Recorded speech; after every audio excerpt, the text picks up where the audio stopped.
Prestige worldwide. Can you say it again? Prestige worldwide. I actually saw, I don't know if anyone follows Barstool Sports, but I please follow them if you don't. It's like the most entertaining part of my day. There was a video of like an actual like semi-large yacht that was like going head on to a huge like cement wall, and these two guys were like running to the front trying to throw like those rubber like buffer things in between the wall and this like probably like 30 to 40 foot long yacht.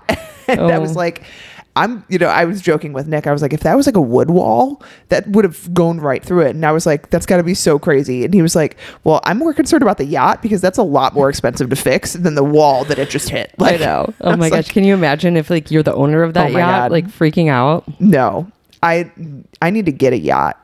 That's life goals. Me too. I don't like planes. Like I would not be the person that like gets a private jet with lots of money. I'm totally the person that would get the yacht. See, I'm the person, and you already know this because I sent you pictures of our dream home. Oh yeah, Liz is totally a house person. So everybody out there, I'm trying to convince Becca to move with us when we move to Tennessee. Hopefully it'll happen. We'll see. I've been sending her like these different houses because first of all, like where we live in the Chicagoland area, our taxes are astronomical. It's out of control. The cost of living here is just crazy.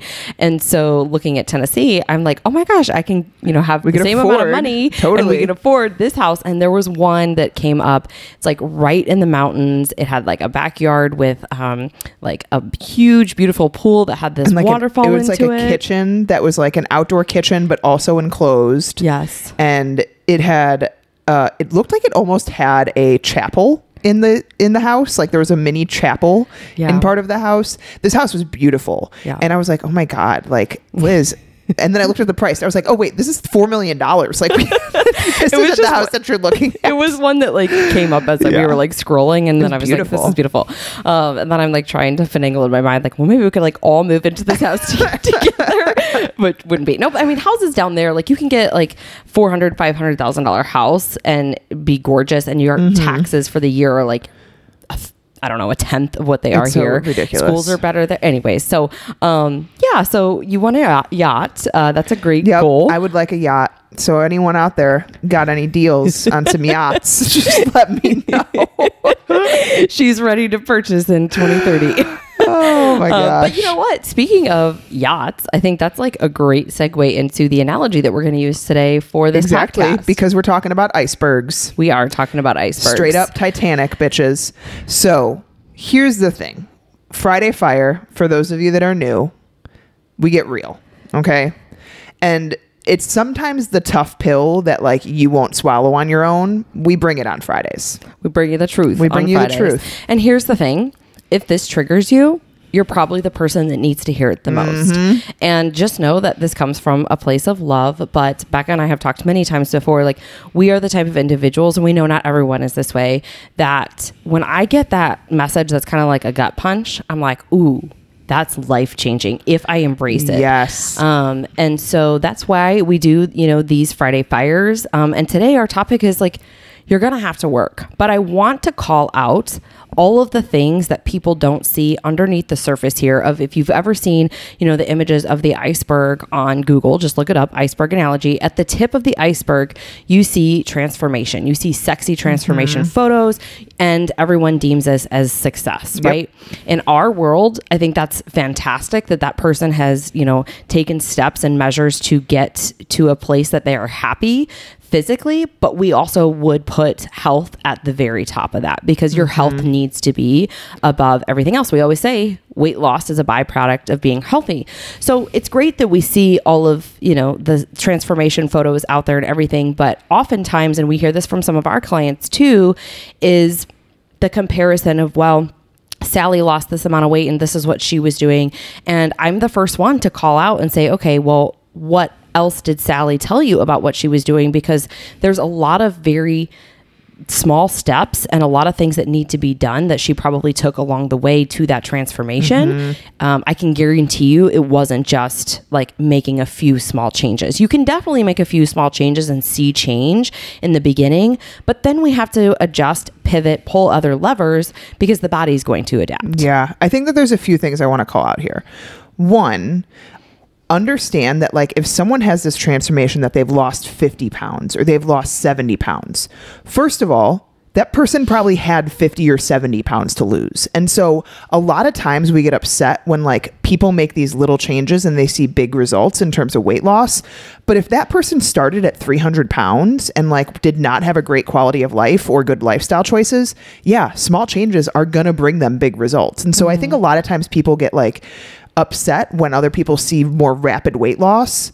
But what I always say is like, okay, well, do you want to be 300 pounds then and have that ability to then lose weight rapidly? Or would you rather be at a place where like maybe you're, you know, you don't feel great, but you know, weight loss is more like 10 to 20 pounds. Like there's a lot of factors there that make those two transformations very different. Okay. The other thing is that a lot of times we see quick transformations and it's like, well, if they did it quick, then I should be able to do it quick, right? Okay. Was it healthy in the way that they did it? Was it sustainable? Did they maintain that? So many of these transformation photos don't have like 10-year later revisits, okay, of what this person's doing and how they're doing 5 to 10 years down the line, even sometimes shorter than that, like 1 to 3 years down the line. And I'll be the first to say, like, I saw something the other day that put it so perfectly, and I'm totally going to butcher it because I don't remember the perfect wording about it. But basically it was talking about how the saddest thing about the fitness industry is that the body types that we look up to are people that are probably have a horrible relationship with food, have a horrible body image. Like they don't see themselves as we see them. They're probably dehydrated, but beyond belief, undernourished, underfed, like miserable to an extent. But oh, they look great in a photo because they're shredded and it's not sustainable. And so we see these like this quote unquote epitome of health when in reality, that person's miserable and they're never going to stay that way because their body's not going to be able to keep up with it other than the anomalies, guys. And the anomalies are anomalies for a reason. And so I think there's a couple things here. And typically the people that see the best transformations, the ones that are, they approach health first, they do it slowly. They do it in a way that like is sustainable and realistic for them. A lot of times they aren't posting it on Instagram and Facebook. It's just like, it's their new life. And maybe sometimes they'll call it out, but those aren't the common ones because not many people ever get there because people aren't patient enough or they don't realize the little things that need to be done consistently enough to get there. And the things that we're going to talk about today, the things that when you do consistently day in and day out for months and years sometimes, where it can get you to in 2 to 3 years. But no one likes the 2 to 3 year transformation because they don't want to think about the fact that sometimes it takes that long to create this type of transformation. So we want to dive into that today and talk about how what's underneath that tip of the iceberg is all the things that you don't see with these transformations, the ones that are real, the ones that are sustainable, the ones that are healthy. Those are what we need to look at today because at the end of the day, those are the only ones that really truly matter and the ones that actually last. Yes. I was going to say 100%, but apparently Liz says 100% way too much. She says 100% of the time when I talk.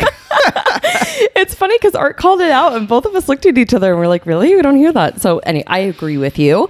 So I'm going to kind of rapid fire here some of the things just as I was, kind of putting notes together for this podcast, all the things that came to my mind. And this is definitely not all inclusive here because there's so many different factors for different people and what their lifestyle looks like. So when we look underneath the surface of all of the things that it takes to create this sustainable lifestyle transformation and keep your health at the forefront, there's a variety of things that you don't see. Okay. You don't necessarily see the person, taking time to go through educational like modules, the way that we do in our teachings, in our courses around what is food, what are carbs, what are fats, what are proteins, what are the quality of those things, what are better, choices than other choices, and learning what is in those foods. If I think that avocado is just fat, well, if you start to learn and track these things in, let's say like an app, MyFitnessPal or something, you're going to notice that there's protein, a little bit of protein in there as well. And so learning what food is, what foods make you feel good, playing around with your intake a little bit. A lot of times, like we'll go through different protocols with our clients, and we'll try different things, lower carb, not keto, but we'll go lower carb, we'll go moderate carb. We might go a little higher fat at certain points to see what their body responds to and what they feel they're best with. a lot of times we don't see people on Friday night. I'm just saying Friday night because I know that's when Becca does it. Yeah. Or Friday or Saturday, sitting down, looking at Pinterest and planning out meals for the next week. You don't see her going to the grocery store and grocery shopping all the time or cooking every single meal.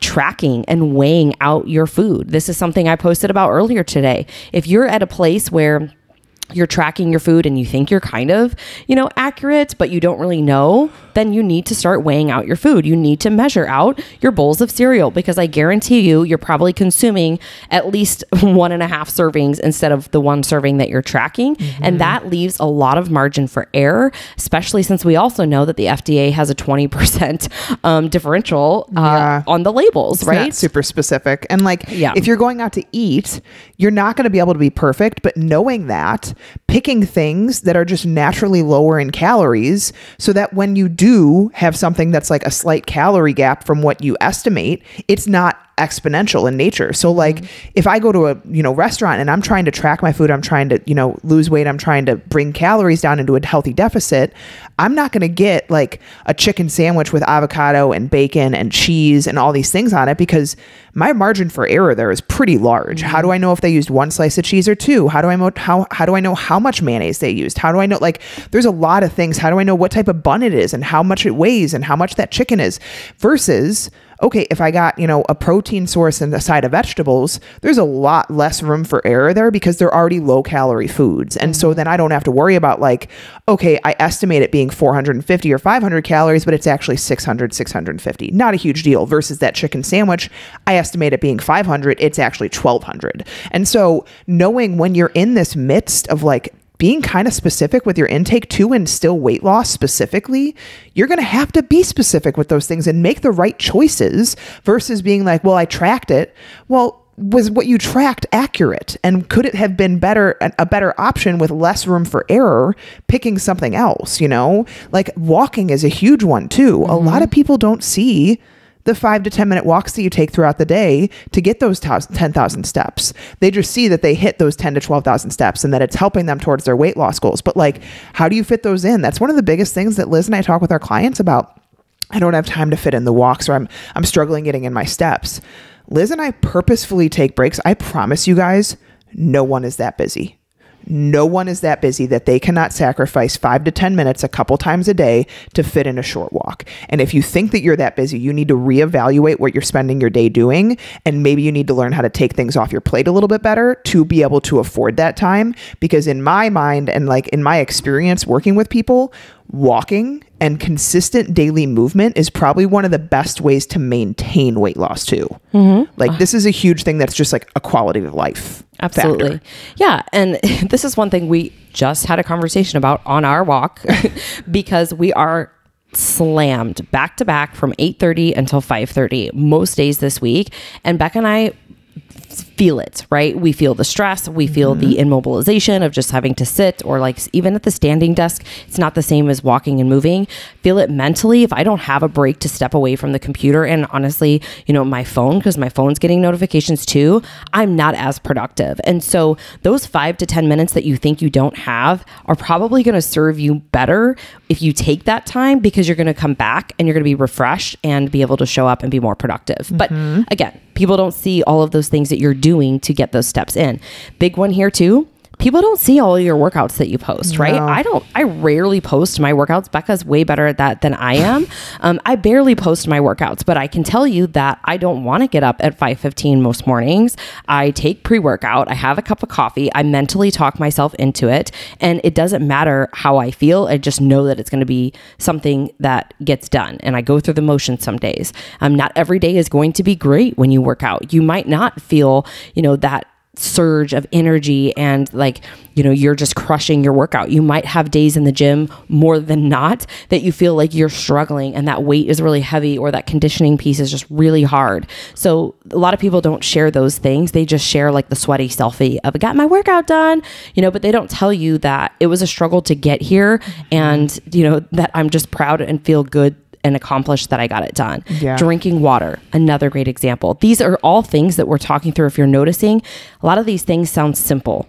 They're simple, but they might not be easy. We're in the middle of FitMom Fit Month right now. Water is the number one habit we started with, and a lot of people are still struggling to get to their goals because it's just not something that they've paid attention to or thought about. Being intentional, setting alarms, like making your water more fun, like putting in hydrate like I'm drinking right now, or having sparkling water, other sources of hydration that aren't just plain water, but being intentional with hydrating your body, because hydrating and staying hydrated is really, really important in a weight loss journey. Yeah, absolutely. Sleeping more. Like we're going to talk about at the end of this, like aligning your expectations with your priorities, but getting into bed at the right time every night and not letting Netflix or your spouse or your kids. And like, yes, here's the thing. There are different seasons of life, and those different seasons of life will look different for this. But I always believe, like in most seasons, we create that. We create that situation where our kids aren't going to bed, or we create that situation where we have too much to do at night and we can't get into bed on time. Your spouse is like, honestly, a lot of times for people, what we talk to, their spouse is the reason that they can't get into bed on time. Well, my spouse is a night owl and he likes to go to bed. Like he doesn't like me going to bed before him. Okay. That's a him problem. That's not a you problem. And you need to have that conversation with him. Or, my spouse my husband watches TV in bed, and I have to get into bed before him at least 10 or 15 minutes so that I can be asleep by the time he gets into bed and turns on the TV so it doesn't wake me up. Like there's things that I've put in place and I've communicated them to him. Like I have been very open about that, being like, this is extremely important to me to be in bed at this time and get this rest that I need, especially being pregnant right now. Like I need that time to recover, to feel rested the next day, to not be constantly yawning on every single one of our calls, only some of them that I get really tired during the day when I'm pregnant. But like, I need that time and I need to communicate that to them. We can't just blame other people and outside factors for us not doing something. That becomes the problem. So sleeping more is huge. Setting boundaries with trigger foods. A lot of people that we talk to, I just really struggle with sweets. Okay, first step is done. We're aware of it. That's sometimes the hardest part. Next step, you got to get them out of the house. This isn't you are weak. This isn't you are not disciplined enough. This is knowing yourself, guys. Like if you struggle with having cookies in the house, having these things in the house, don't keep them in the house. Like plain and simple. You just don't keep them in the house. And so it's not that all these people that you see these transformations of have this amazing discipline.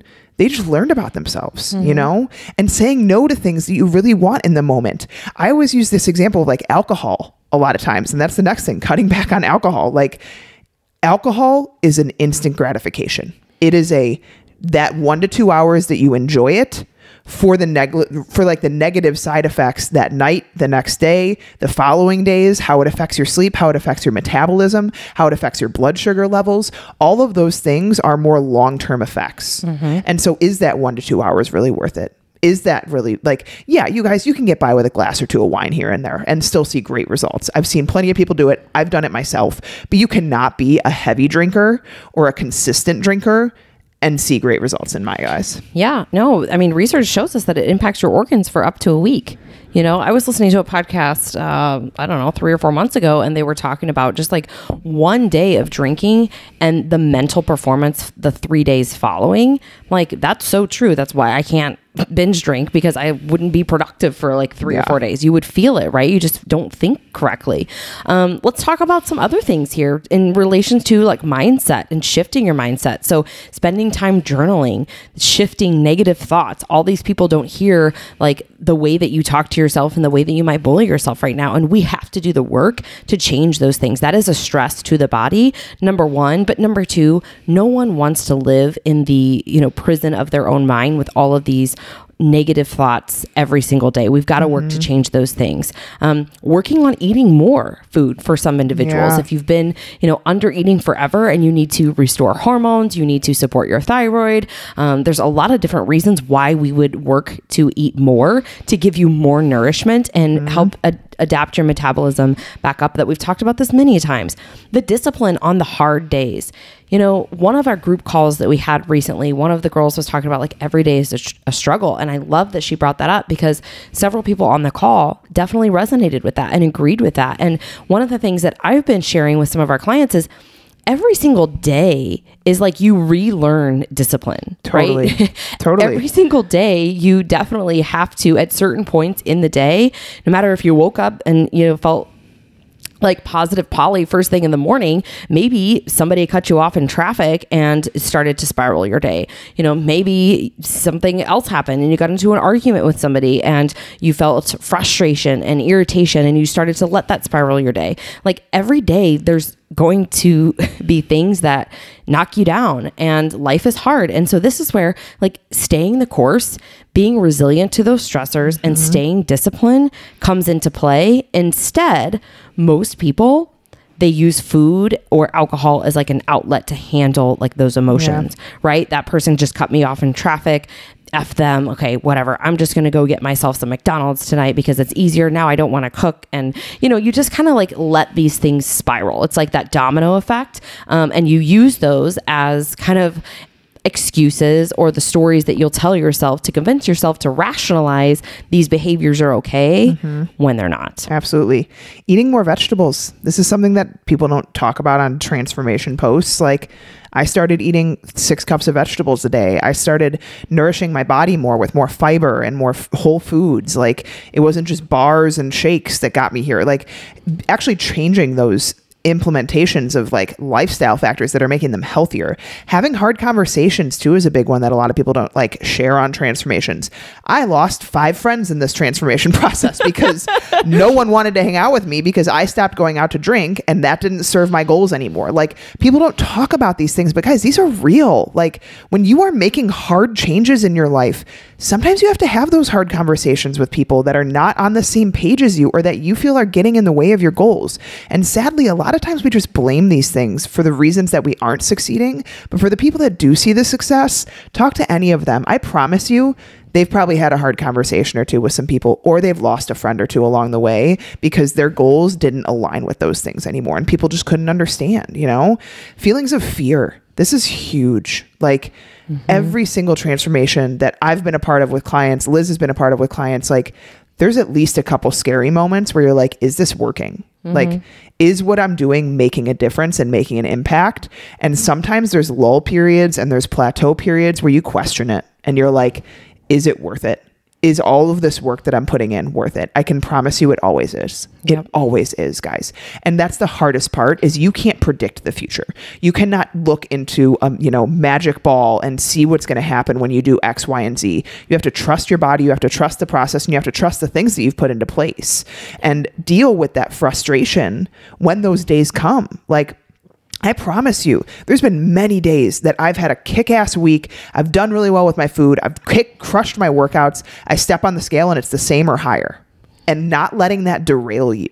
Like there is, I will confidently say less than 5%, maybe even close to like 1% of my clients have seen absolute linear weight loss without any bumps in the road. And they're usually men.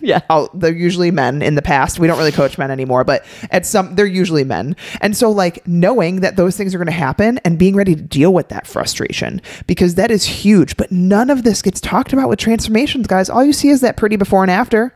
You don't see all of the hardships that they endured. You don't see all the times that they wanted to give up and didn't. You don't see the vegetables that they spent time cooking, you know, the meals that they ate that they maybe didn't want to eat. Like some days I've been there, like, I don't want to eat this freaking green beans and ground turkey again, but this is what I cooked and this is what aligns with my goals today. So like, that's what I'm eating. And it's hard. It's so hard. And then implementing the things that like stress reducing activities that are definitely not sexy. I was going to say, that's not the sexy stuff, right? And there's other things that I kind of put on here because this is primarily who we work with, especially for women who have tried a lot of things and nothing is working for them. So what do? Well, we have to look at balancing their blood sugar. We have to look at improving their insulin sensitivity and glucose levels.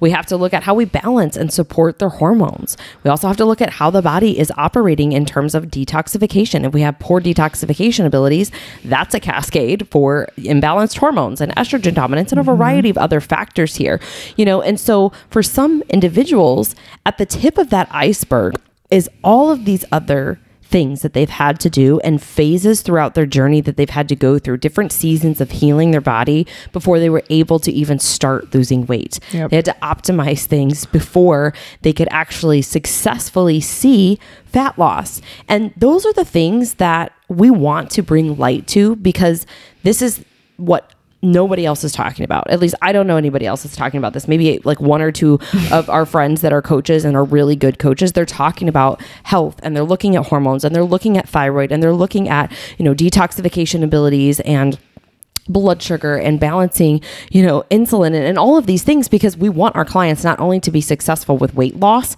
but I want them to fucking feel good and to live long. Yeah, because absolutely. What's the point in doing all of this if you're not going to live longer, right? I think Liz and I are so passionate about this because many of the clients that come to us are people that have done maybe transformations in a really unhealthy way. And now they're experiencing the backlash from it.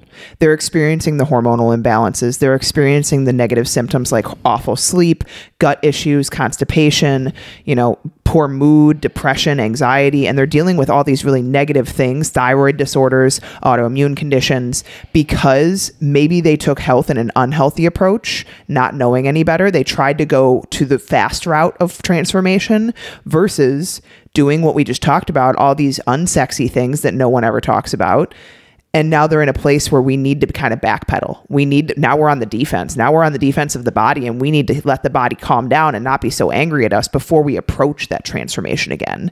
And that's why Liz and I are so passionate and like fired up about this stuff, because we get so frustrated when our clients get frustrated seeing other transformations that seem so simple.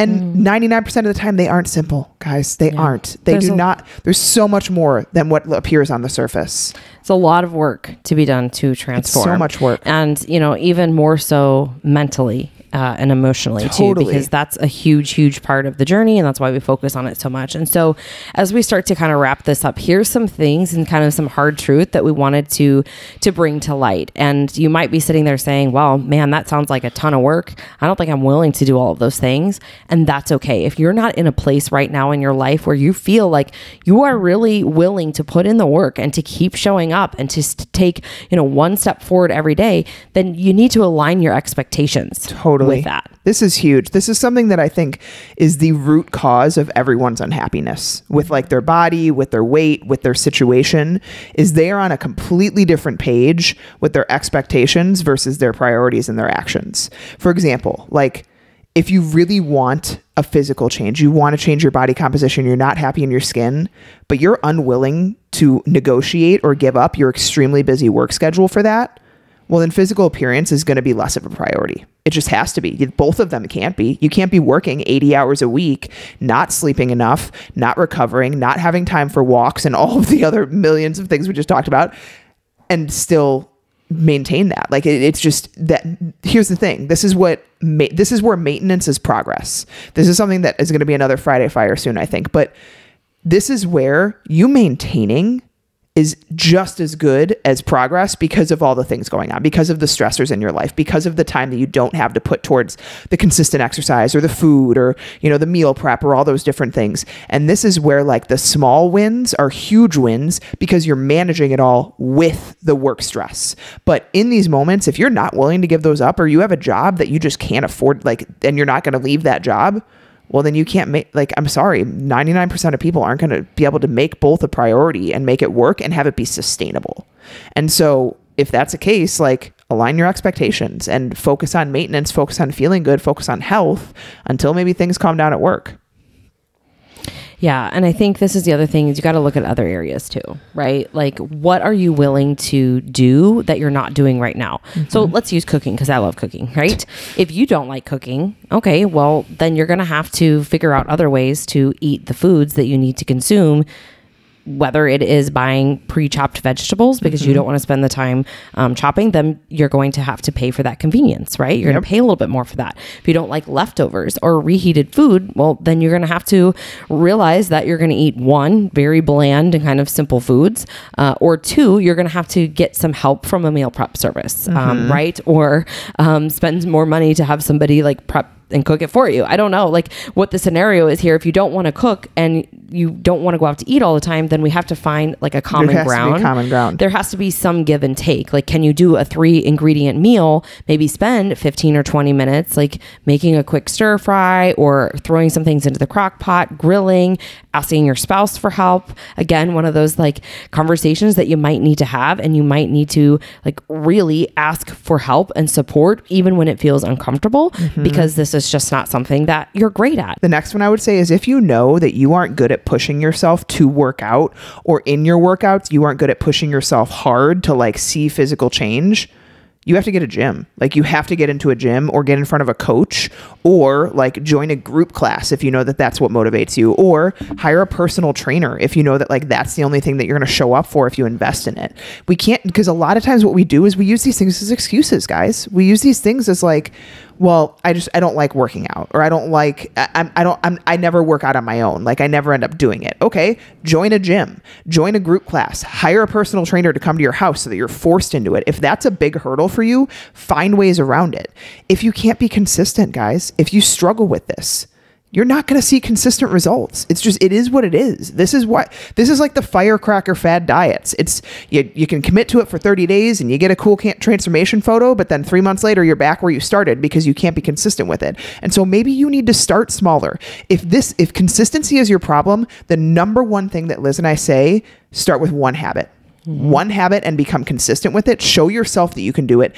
Give yourself that win before you start layering in other things. If you come to us and consistency is one of your biggest problems, I will be damned before I start recommending more than one thing. I'm not going to give you a meal plan to follow and a workout plan to start doing and getting into bed at this time. Like, you're going to fail. You're going to fail. And so we have to develop the consistency, because that's the root problem anyways. It's consistency with everything and anything. So we need to start with one thing and show ourselves that we can do it. We have to be consistent if we want to see consistent results.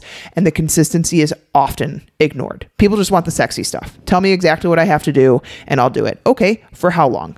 How long will you do it for before we stop doing it? That's why we need to layer things in and make them automatic. Make them part of your lifestyle. Make them things that you can do forever.